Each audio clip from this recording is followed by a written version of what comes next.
And everyone, welcome back to the Mark Loeffler Experience. Guys, the last day to hit 1,000. We're around 760. Hopefully we can do it. You know, share it with your friends. If we don't, I know it'll happen at some point. But thanks everybody who has subscribed, who's been watching the videos, liked everything, commented. It really does help. Gives me ideas, and yeah, and it's just fun interacting with you guys. Good, bad, ugly. It's honestly, I find it fun. So keep it coming. One thing. So obviously, I'm now recording in the car. I've done a video of the car. So I'm hoping now that I can write off the car, you know, for my taxes, because that'll save me some money. We'll see. Probably do a car video on Monday of how I'm doing it and all that type of thing. But right now I got my good friend Ian Szabo from Renos to Riches with me, and we're going to talk renovations all the time. Yeah, welcome Ian. Thanks for having me, buddy. My pleasure. So if people like what they heard, how do they get a hold of you first? That's probably Facebook. Renos to Riches? Yeah, from Renos to Riches, or just Ian Szabo. Ian Szabo, okay. So we'll put those links down in the description below if you want to go follow Ian or get in touch with him after this. So Ian, Mark, what are the top renovations to do to add value to your home? First, I think it's fixing the problem, right? So every house has a problem. Which is the biggest problem to fix? I know when you list houses or I list houses, I'm always looking at fixing the biggest problem. Most people don't know what it is, but I know when you go through and with your team, you're always finding the problem and fixing it. So you always fix the biggest problem, whether it's flooring in one room, always the top 3 bathroom kitchens. But I'm looking to fix the biggest problem in the house. If it's an investment property, I'm looking to add value. I'm looking to add cash flow. I'm looking to separate meters. So so you're changing use. So I don't know if you watched the video we did last, what did it come out Monday with Josh Doyle. He's turning a 1 into a 3. Nice. And I know obviously you flipped houses, you do a lot of burrs, and you probably buy the worst houses. You probably buy worse houses than I do. Yeah, 100%. Like the stuff that I'm doing now, like me and you used to do stuff in 2008. We've been doing stuff for a long time. But for me, I'm doing top-ups now. I'm doing new build, purpose-built triplexes, duplexes, because I want to fix the problem in the market. And the problem in the market is they want bigger suites, they want master bedrooms, they want en suites, they want walk-in closets, which ultimately pushes the cash flow up, which ultimately adds value to the building. Yeah. So you've stopped basically taking like existing stock, or you'll take existing stock, you'll take a bungalow and top it up and make that like a duplex or a triplex. Is that? Yeah, I'll buy a duplex that nobody wants because it has a crawl space. We'll underpin it, we'll add a second suite, or we'll do a top up, rip the roof off, do a second floor. The nice thing about doing a purpose built is you get 3 bedrooms, you get separate furnace, you get separate AC, you get separate electric, separate gas meters, 9-foot ceilings, all the nice stuff that people want, but they can't find. Yeah. So, because we're out in Oshawa today, guys. Well, Brooklyn to be particular. Yeah, and this is where you're doing a lot of your stuff, right? Is Oshawa, Brooklyn? Yeah, Whitby, Oshawa, Clarington. Yeah. So, walk us through the numbers, because I know, obviously you're doing very well at it. So, what do you look for when you're buying a property? The first thing I look for is low demand. So I'm looking for something that I'm not going to get a bidding war. I work with a lot of realtors. I actually will hire realtors to represent me, even though I have a real estate license, because I want them to hook me up with the good deals. I'm the same way when I buy my multifamilies. Yep. So if I say, hey, I call the realtors are typically my clients. I'll call them and say, any deals that you have that you can't sell, that you can't stage, that you can't declutter, call me. I'll be your client. Set me up, and then we'll go in and we'll fix them up. So basically the cookie cutter bread and butter are usually bungalows with crawl spaces, or bungalows that have low ceiling heights.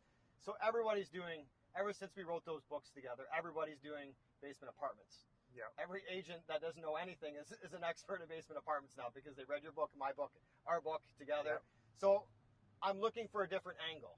I'm looking for something that nobody wants to buy. Yeah. So first off, I want to fix the problem. In a bungalow that has a low basement, I'm going to underpin. In a bungalow that has a crawl space, we're either going to jack up and add block to it, or we're going to rip the roof off and do a second story. I actually prefer to do a second story because we can increase the rents, because anything above grade, not a basement, adds more value. Yeah. right now, with everybody doing the same thing, it's important to change your style and change your method. It's harder to underpin. It's harder to do a top up, but it's a lot more lucrative. So I'll give you some rough numbers. I bought a place that was listed for multiple times on the market. It was owned by a realtor, actually. They couldn't sell it. No one could fix the problem. I paid $365. We're doing a top up. This is in Oshawa? This or is in Crampton? Oshawa. Yeah. So we're doing a top up. My cost to do the top up is $165. Do the math. See, you're a math guy. I'm not. Sorry, you said $335, right? $365. $365. So you're in for $430. $430. It's probably going to appraise around $650 to $700. There's nothing really like it. That's something I'm going to keep and walk away, do a burr, and pull out some money and rent it out for the long term. You're going to pull out $100,000. Yeah. And then you're going. And then you're going to teach me how to buy a car like this, right? Well, maybe if I don't buy the expensive coffee and I buy the cheap coffee, and then maybe I can buy the nice car, right? Yeah, I was going to buy you a coffee. You could have just saved that. So you're going to turn in a legal duplex. Obviously, you're going to make 2 nice units. They're going to be like 3-bedroom. Yeah. So with en suites, everything like that. So they're basically 2 houses. You're just like you're making stacked. I'm basically making a higher end condo that's 1,400 square feet. So. Open living room, dining room, 9-foot ceilings, waffle ceilings, granite, quartz, into 2 separate bedrooms, a furnace room, so it's separate furnace, separate AC, separate hydro, separate gas meter, everything separate, and then it walks into a master suite with a full walk-in, full 4-piece bathroom, and a balcony. Okay. So the house you bought was what, a 3-bedroom, 2-bath bungalow? 3-bedroom, 1 bath. 3-bedroom, 1 bath. Cat piss house. You love those. Cat, dog shit, cat pee, whatever. But, okay, so that was obviously, it needed renovations on the main floor anyways, right? Yeah. Was there a basement? No, it's a crawl space. So crawl space. I think it's important to talk about the problem. So the problem was the realtor couldn't sell it. It failed 2 home inspections. It failed 1 financing attempt. So I looked at it. I talked to the realtor, and I said, let's fix the problem. And she's like, what do we need to do? I said, the first thing you do is get the stink of cat pee out of here. It's not going to appraise because I want cheap money. I don't want to use private money. Yep. So we used an extractor to get the stink out. The second thing we did was we fixed the water leak in the basement because it was flooded. So I got my plumber to go in. They paid for my plumber to go in. My plumber fixed the problem.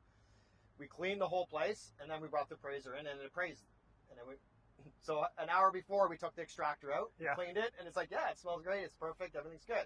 But it's that knowledge of how to fix it and the vision on how to build it and how to see it is the important part. Yeah. And sometimes guys, like I get people contacting me now and they're like, what should I invest in? I'm like, why wouldn't you just invest in Ian Szabo? Why wouldn't you just say, hey, Ian, here's some money. Go do it for me. I mean, so how long is this project going to take you? From offer date to closing was how long? 3 months. I have it now when we have the permit now. So it started. Okay, so 3 months. So when did you close? We closed a month and a half ago. So a month and a half. So you 6 weeks to get a permit? Yeah. Talk to us about that. Did you show up with donuts or something to get your permits during COVID, or? Yeah, the permit people aren't too happy with me right now. So, I have a meeting with the mayor next week about it, but to be honest. Well, what did you do? This is funny. I think to go back, I'll touch on that, but I think to go back on the investing aspect, I met you that way. Yeah. Like, I met you in like 2006, and I have renovation experience. You have real estate experience. I didn't know the numbers, and me and you partnered up together, and we did a whole whack of deals together. Yep. And I think we leveraged each other's skill. 100%. Right? That's how we became friends, really. I know how to do renovations. I just don't do them as well or quickly or as cheaply as you do. You can't carry a ladder in this shit. Like, I cannot carry a ladder in this car. But your truck is too pretty too. I don't think there's ever been a ladder in there. There's been a ladder. Yeah, I get laughed at quite a bit. He has to say that for CRA in case they watch the video. There's a ladder in there. Yeah, but I think to go back to how did I get it done or with the building permits, there was a delay. It was a 28-day delay, and I did it very respectfully. I think some people think I was an ass, but I don't know. I put a big sign on the town hall office, and I said, "Happy Monday" with a smiley face. These are the 2 permits that I applied for. It's been 28 days. I can't get a hold of you. You're not calling me back. You're not emailing me. Can we get this done? And funny enough, I posted on social media, and funny enough, within a couple of days, the permit was done, and I got a call. Can you kindly take that off social media? So, like, you got to know how to get shit done. You know how to fix the problem, right? That's what this business is about, fixing problems. Sometimes you show up with donuts. Other times you show up with the stick, right? It's a carrot and the stick. I'd rather do the donuts. You know what? I know, but now you couldn't even get in the building, right? I couldn't get in the building. I had to find a way.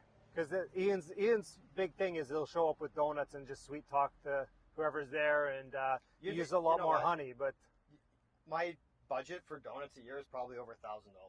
Really? And you're just using Tim's, or you're getting fancy donuts now? No, most people like Tim's. If I ask, most people but you ever go to an office building and there's a lady behind the desk and she's just typing away. She's like, it's gonna be 2 weeks for your steel beam. I'm like, come on, what if I drop off a case of beer? What about you're gonna drop off beer? I'm like, yeah, I'll drop off. What kind of beer do you want? Yeah. The next day, my beam is wet with primer on it. It's not even dried yet, and it's in the truck, and we're gone. This is a people business, a problem-solving business. How many cases of beer did you get on that flip? So Szabo, for all you realtors out there, Szabo was a problem client before he was ever a realtor. Ball breaker. He did a flip. That was a dog shit flip. Yeah. And we had, I don't know, a bunch of offers back then. 4 or 5, 6, 7, 8. I don't remember. And we had one person. They were clearly the best. And he's like, "We'll go back and get more." I'm talking to the agent. He's like, "There's no more." I'm like, Szabo's like, "Maybe I'll rent it. Maybe we take it off for 2 weeks." And I just invited the other realtor in. I said, "Hey, you come in. Let's see what we can do. See if we get a deal done." So Szabo, I think you got 6 cases of Heineken. 6 cases of Heineken. For the agent's like, "Are you kidding me?" I'm like, "No, 6 cases of Heineken for all the contractors that work for that job." He's like, "Okay, fine, 6 cases of Heineken. Write in the offer." Mike's like, "We're not writing in the offer. He's going to get you 6 cases. If he doesn't deliver 6, I'll bring you 6. Yeah. Yeah, I didn't want the office to see that one. But see, guys, I don't know. Everybody's sitting here talking in the comments. When I made the bubble video, we're in a bubble. Yet, even at the top of the market, you can get deals. Right? I don't know if we're at the top. I don't know if we're at the bottom. I don't know where we are in the market yet. The deal that Ian bought for $365 that he's going to have $165 in. He's going to get all his money out, even if he just breaks even. What are you going to rent those for? Well, I rent right now legal duplexes, top floors only, not with master suites and walkouts, not 9-foot ceilings, for $1,750 to $1,850 plus utilities. I think I might get $2,100.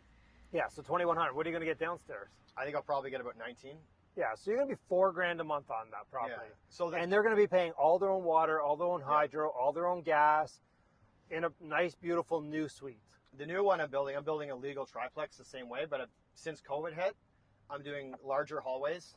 I'm doing larger openings to the rooms because I have a funny feeling that with the retirement homes, people are not going to want to be in them anymore. So I'm banking at $2,500 to $2,700 a unit. Per unit. So what's it going to cost you to build that triplex? I'm probably going to be around $750 done. Okay, and that's with land and everything? That's with land. Carrying? Everything. So you'll be $750 done, and you're going to gross 75 to 8,100? Yeah, I'm banking 75 conservatively. All right. And you said I can come back next week and we can film your top up? Yeah. I'm away on Thursday. Okay, well, it might be Thursday's Tuesday. my birthday. It might be Tuesday. Oh, happy birthday. What are you, 32? I wish. 44. Did you have hair back then when you were 32? No, you didn't. No, I knew you back then, yeah. I lost my hair when I was 26. There you go. Yeah. All right, guys. Well, Ian, thanks so much. Anything before we cut out here? No, I think the most important thing to do is stop listening to other people. Stop listening to people that don't know shit about shit. Yep. Everybody's an expert. Listen to people that are actually doing it today and people that have done it for 10 or 15 or 20 years. And if they tell you can't make money, they're the wrong people. Yeah. I've said it before, there's 100 different ways to skin a cat, guys.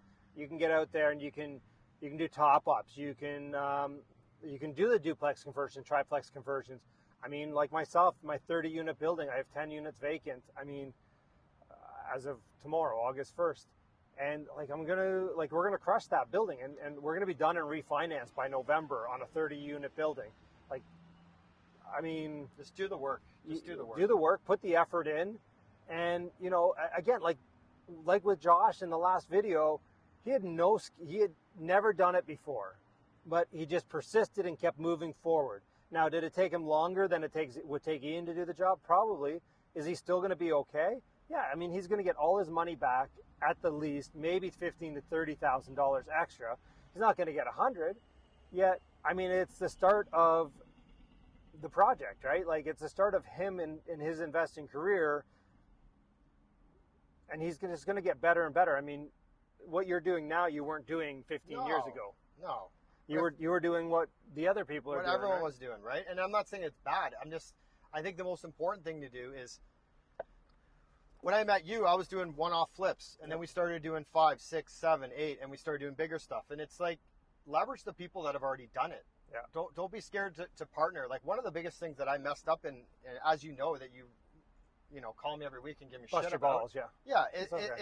it's like I should be partnering with more people. I didn't partner with people for years. I'm like, nah, I don't need to. But you need to leverage. You could have 6 of these projects on the go. I have 4 right now. Okay. But I could have 10. You could have 10. I could have 10. So call me.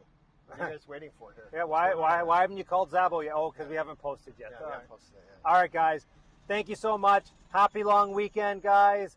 Share this with everyone you know. Let's see if we can get to 1,000.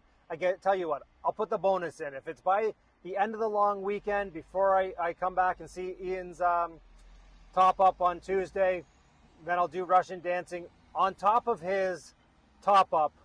Is that possible? Not Tuesday, but the following week Tuesday, yes. Maybe. Okay, we'll figure that out. But we'll make it happen. All right? See you guys. Take care.